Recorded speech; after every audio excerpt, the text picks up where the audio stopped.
Olá, tudo bem? Vamos iniciar mais uma live, Seminário Empresa do Programa do Mestrado de Direito da UFES. Hoje nós temos a colega e a professora Stephanie Loureiro.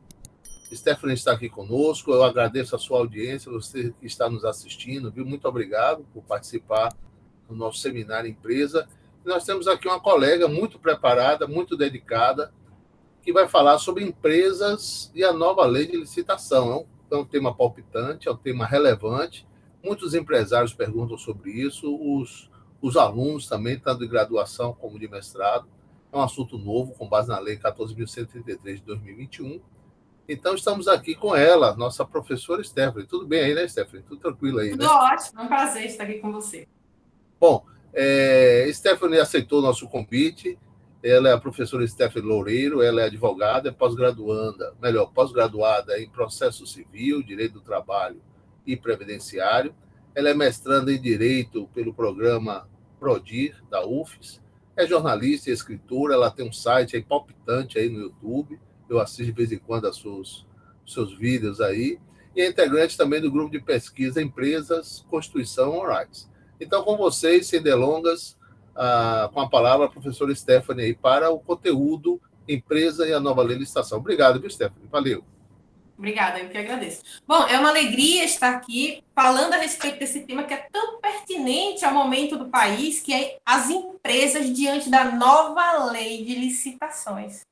Mas é preciso que a gente faça alguns comentários iniciais, apenas para recordar, porque o professor, doutor Pedro Durão, já falou diversas vezes a respeito de licitações aqui no seu canal, Via Jurídica, mas é preciso que a gente recorde que licitação nada mais é do que um conjunto de procedimentos administrativos porque partem da administração pública para as compras ou serviços contratados pelos governos federal, estadual e municipal, ou seja, todos os entes federativos. Mas de forma mais simples, a gente pode dizer que o governo deve comprar e contratar serviços seguindo regras prescritas em lei. Assim, a licitação é um processo formal onde há competição entre interessados, e essa competição, esse procedimento, ele deve resultar na escolha da proposta mais vantajosa em benefício público. Na verdade, a licitação é um verdadeiro instrumento de segurança no cumprimento dos interesses coletivos para alcançar seu bem comum. Mas é preciso que a gente faça um pequeno adendo de que escolher a proposta mais vantajosa não significa escolher a proposta mais barata, porque no jargão popular nem ser, às vezes o barato sai caro. Então, muitas vezes é importante que o Estado invista um pouco mais, faça uma compra um pouco mais onerosa, mas que a médio e longo prazo essa compra signifique economia. Por exemplo, se o Estado resolver comprar para um determinado setor da administração uma frota de veículos, lógico que naquele momento, se ele aceitar, se o Estado escolher uma proposta de veículos cujo valor unitário seja mais barato, mais em conta, né? O modelo do veículo também seja mais simples, mas muitas vezes esse veículo mais barato, mais em conta, não vai atender de forma eficiente os interesses da administração pública, porque ao longo do tempo esse veículo mais barato vai demandar mais investimento, ou melhor, mais despesa em manutenção. Então, em reiteradas ocasiões, é importante você fazer um investimento maior, comprar um bem de melhor qualidade, mas que a médio e longo prazo vai ser mais econômico, né? Tal como um veículo, ou até, vamos fazer de uma maneira mais simples, até como um sapato. Quando você compra um sapato mais caro, de melhor qualidade, ele vai durar mais tempo, né? Pois bem, mas por que licitar? A finalidade da licitação é exatamente a ideia de respeito e dignidade no uso das verbas públicas que estão sobre a gerência ou sob o governo de um representante da coletividade chamado de autoridade pública. E o objetivo da licitação é oferir a melhor oferta, ou seja, aquela que é mais vantajosa, cuja aquisição do bem seja econômica, eficaz e eficiente. Pois bem, feitas só essas pequenas recordações, é preciso que a gente destaque a importância da nova lei de licitações para o desenvolvimento nacional.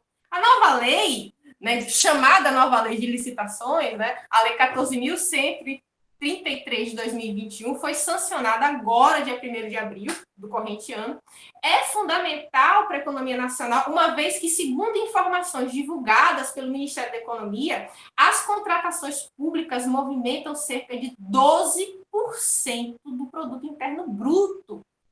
Né? É muito do erário público. Além disso, são essenciais para uma boa prestação de serviço à população brasileira. Essa nova lei, ela condensa legislações esparsas já existentes anteriores e traz importantes alterações a leis em vigor, né? Como a lei do regime de contratações, a lei do pregão e a própria lei 8.666 de 93, que vai ser revogada somente daqui a 2 anos integralmente. É de se salientar que o desenvolvimento nacional foi tão importante para o legislador que está previsto no artigo 3º, inciso 2º da Constituição Federal, né? E está no rol dos objetivos fundamentais da República Federativa do Brasil. E a nova lei também deu tanta ênfase, foi pensada também para o desenvolvimento nacional sustentável, que elencou esse princípio em seu artigo 5º, onde estão explicitados os princípios norteadores da nova lei de licitações, né? Entre eles, o princípio da probidade administrativa, da legalidade, da impessoalidade, da moralidade, da publicidade e da economicidade, bem como do desenvolvimento nacional sustentável, entre outros. Mas vamos dizer, o elo de ligação entre as licitações e o desenvolvimento nacional sustentável? Isso é uma questão interessante que a gente precisa comentar. Porque nada melhor do que o próprio poder público utilizar sua força para o bem de todos, utilizando seus recursos de forma eficiente, maximizando os benefícios à coletividade e evitando o exaurimento desses mesmos recursos. Não por acaso a ONU, em 1991, numa Comissão Mundial sobre Meio Ambiente e Desenvolvimento, assentou, né, que o desenvolvimento sustentável depende especialmente do empenho político, especialmente no momento em que, nesse contexto pandêmico de grave crise econômica, de redução da arrecadação por parte do Estado, então a eficiência, a economicidade, a agilidade, né, no investimento da verba pública é fundamental para a superação da crise. Pois bem, agora, eu gostaria de ressaltar 2 inovações interessantíssimas da nova lei de licitações, uma de ordem processual e outra de ordem material.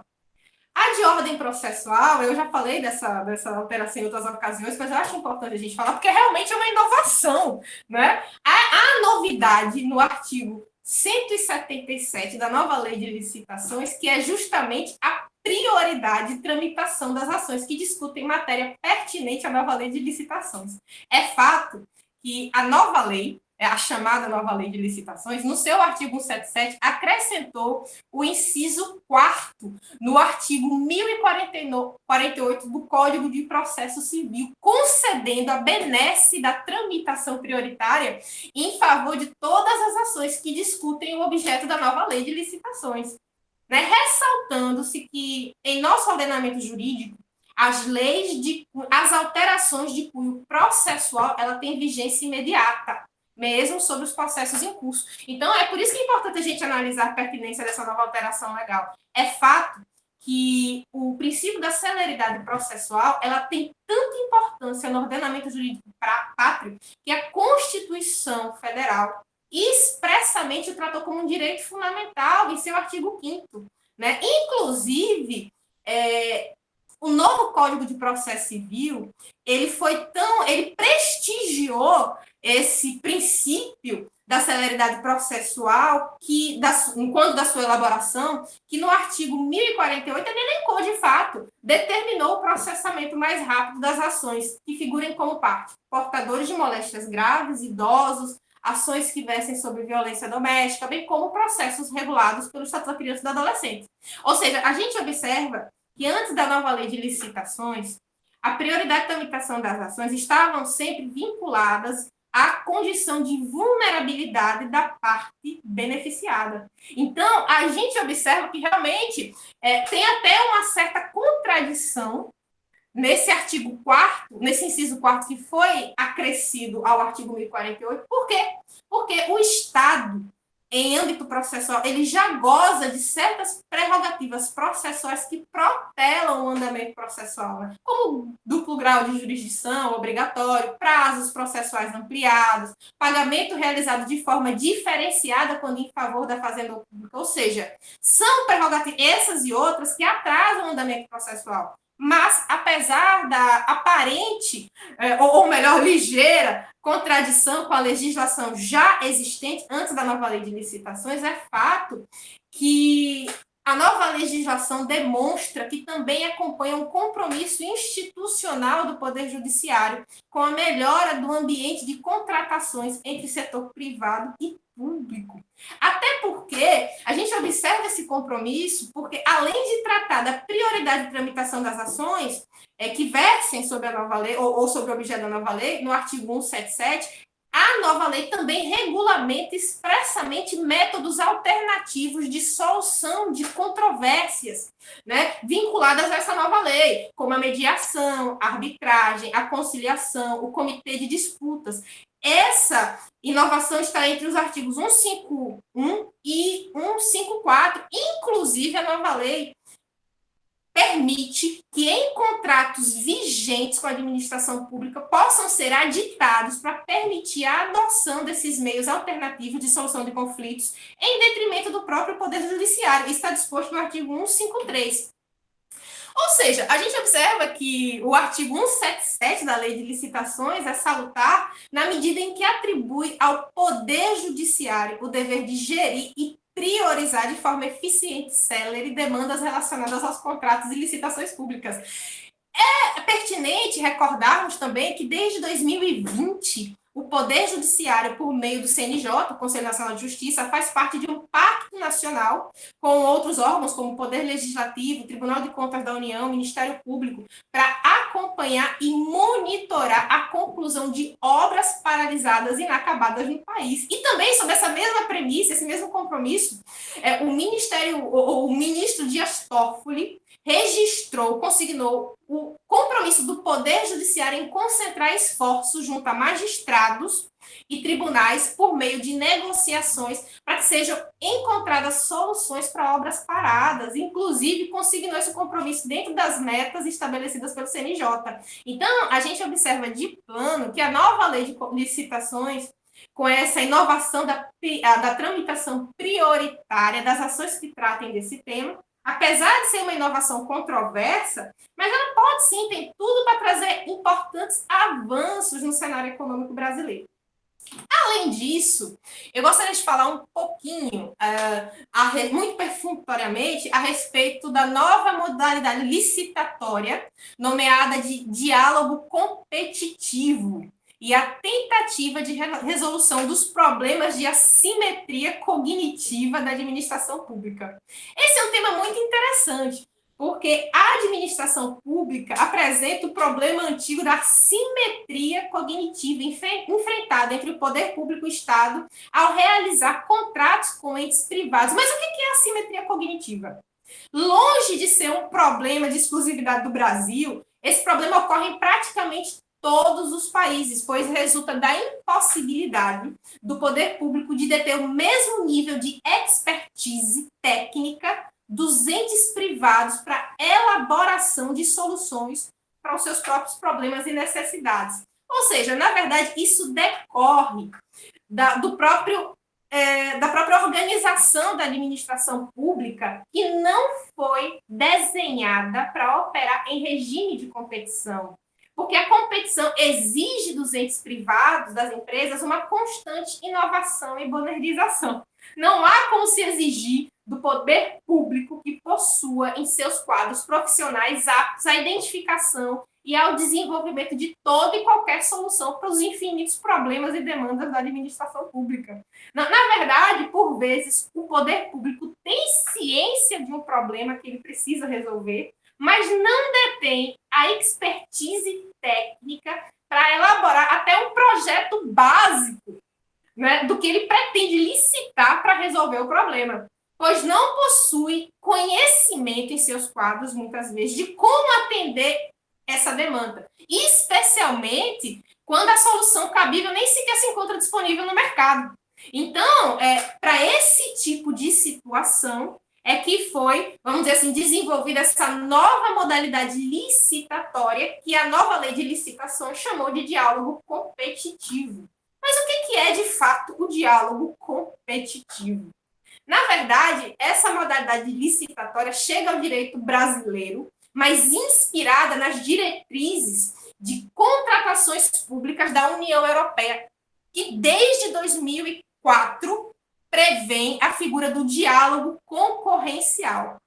A nova lei de licitações está previsto no artigo 6º, em seu inciso 42, essa nova modalidade licitatória que surge para resolver justamente esses problemas de assimetria cognitiva entre empresas e administração pública. Na verdade, funciona mais ou menos da seguinte forma.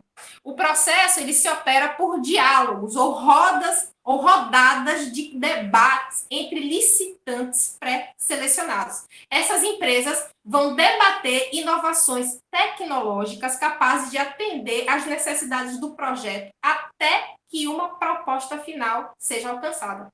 As rodadas de conversas podem ser mantidas até que a administração pública, por assim dizer, se sinta confortável para emitir uma decisão fundamentada na qual identifica ou há soluções que atendam às necessidades do projeto da licitação que a administração precisa empreender. Ao final desses diálogos ou rodadas de conversa, o órgão público vai selecionar a melhor ideia, a melhor solução com base em critérios técnicos e econômicos e divulgará, aí sim, um novo edital para que seja dado início à tradicional fase de competição, na qual todos os licitantes vão fazer as suas propostas, né? Na verdade, a administração pública vai poder realizar essa nova modalidade, ou seja, o diálogo competitivo, especialmente nas situações em que não possuir condições técnicas para definir com precisão os meios e as alternativas necessárias para a satisfação das suas necessidades. Na verdade, a expectativa é que o diálogo competitivo seja uma possível solução para essa questão da simetria cognitiva entre poder público e iniciativa privada, particulares, reduz a inflexibilidade do rito licitatório, fornecendo, inclusive, maior abertura para que os particulares, ou a iniciativa privada, por assim dizer, possam oferecer soluções para as contratações complexas da administração pública, né? Na verdade, o diálogo competitivo é, basicamente, o reconhecimento de que a consensualidade é uma forma legítima e participativa de melhorar a qualidade das contratações públicas e proteger o erário do Estado. Bom, basicamente isso. Essas duas alterações acho que são muito pertinentes e valem a discussão. Tranquilo. Stephanie, muito obrigado aí pelas suas palavras, viu? Vocês estão observando aí o preparo, a dedicação da professora Stephanie Gonçalves. Ela é escritora, é jornalista, tem experiência com câmara, tem experiência com gente, né? E vocês vejam o despreendimento de falar sobre a matéria, uma matéria nova, a Lei 14.133 de 2021, agora de 1º de abril de 2021, trouxe essa inovação, inclusive do diálogo competitivo, como ela colocou aqui, entre outras que todos nós que trabalhamos com direito estamos estudando paulatinamente.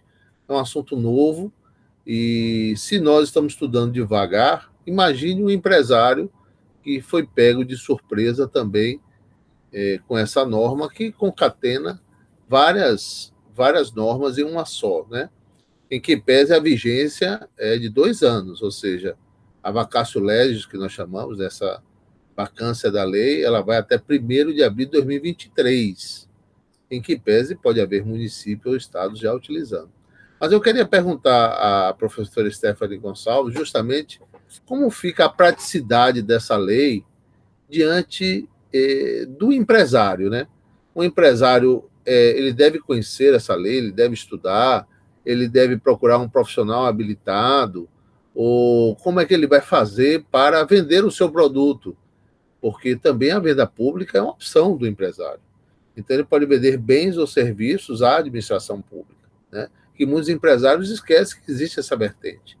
Então, assim, a minha pergunta é essa: como é que o empresário, na prática, vivencia essa norma-lei para a venda do seu produto? O que é que você acha, Stephanie, com relação a isso? Na verdade, a nova lei trouxe grandes benefícios para o empresariado. Né? E lógico que você ter assessoria de um profissional habilitado facilita muito, porque muito embora o empresário tenha que ter, seja importante que ele tenha conhecimento da lei, mas ele não é um profissional, mas ele não é, vamos dizer assim, ele não tem a capacitação para aplicar essa lei no seu dia a dia. É importante que você tenha assessoria técnica.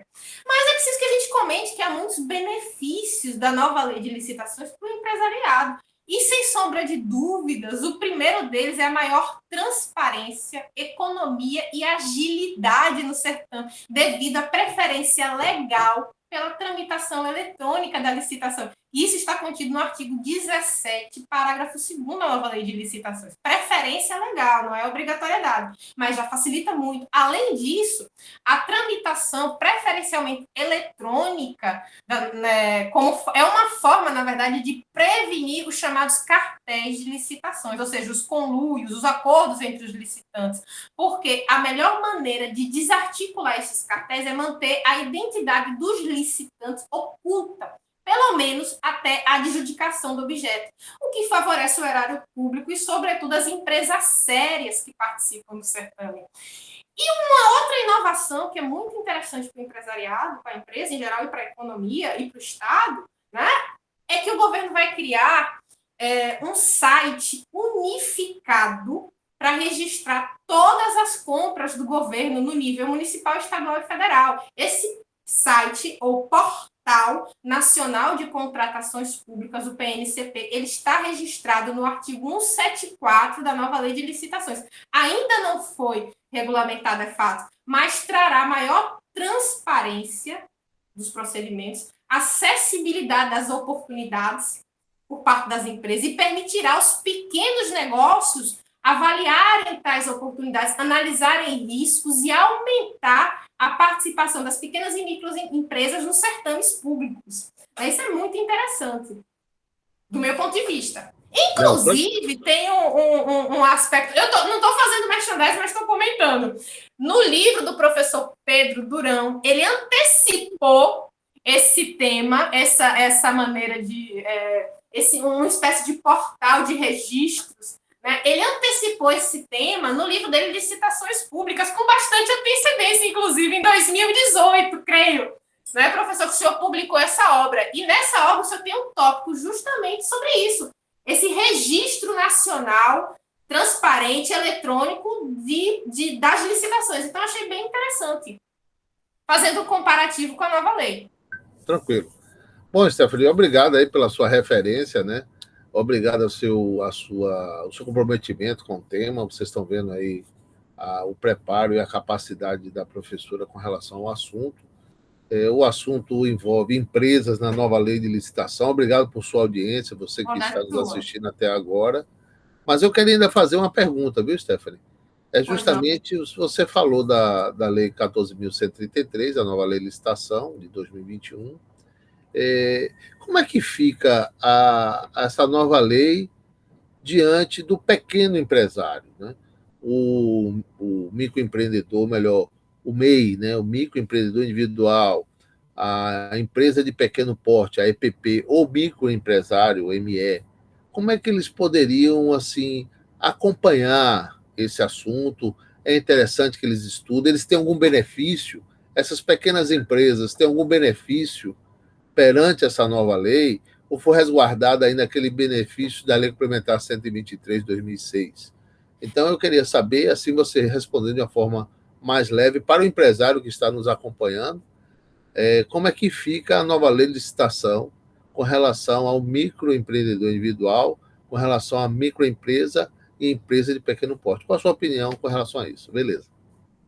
É preciso que a gente gente diga que, na verdade, as micro e pequenas empresas já são favorecidas, né, do ponto de vista normativo pela própria Constituição Federal, que já determina nos artigos 170 e 179 que elas tenham, por parte da administração pública, um tratamento favorecido e diferenciado. Então, do ponto de vista normativo, essas empresas já são favorecidas. E não seria diferente com a nova lei de licitações, porque esses privilégios que já estão consignados na Constituição Federal e no Estatuto Nacional da Micro e Pequena Empresa, visto que no artigo 4º da nova lei de licitações, ele já determina a manutenção dos privilégios dispostos nos artigos 42 a 49 do Estatuto Nacional da Microempresa e a empresa de pequeno porte, né? Que, entre outros, são a preferência em caso de desempate entre licitantes, exigência de comprovação de regularidade fiscal somente para efeito da assinatura do contrato, com possibilidade de correção de irregularidades, entre outros. Ou seja, na verdade, com a nova lei se manteve ou permaneceram os benefícios já garantidos aos pequenos negócios, mas também se observa um maior planejamento da administração pública, bem como o aumento da transparência, garantindo, assim, compras mais assertivas, menor quantidade de licitações desertas e, na verdade, o que há para os pequenos negócios é a maior disseminação das oportunidades, mais transparência e mais acessibilidade a esses pequenos negócios por conta da própria transparência que está sendo, vamos dizer assim, institucionalizada nesses casos da licitação em favor da pequena empresa. Beleza, beleza. Bom, eu queria agradecer a professora Stephanie Gonçalves, ao seu compromisso aqui de aceitar o nosso convite e agradecer as suas palavras e justamente essa performance também ao pequeno empresário, né? Aos pequenos negócios, que daí vocês poderam perceber a importância de conhecer a norma, de conhecer algo da norma. É evidente que o empresário que não é profissional do direito deve procurar um consultor habilitado, que nós chamamos, inclusive, de advocacia preventiva, ou seja, advocacia de consultoria. Procure um profissional habilitado para que ele possa lhe orientar adequadamente e nada impede que você possa construir um conhecimento básico e seja curioso sobre a matéria. Isso é importante também. Então, eu queria agradecer à professora Stephanie, agradecer a você que está nos acompanhando, a sua audiência, e deixar claro que nós estamos aqui para isso, para corroborar, para colaborar, para ajudar você a obter mais algum conhecimento na nossa esfera, que é a nossa esfera jurídica empresarial.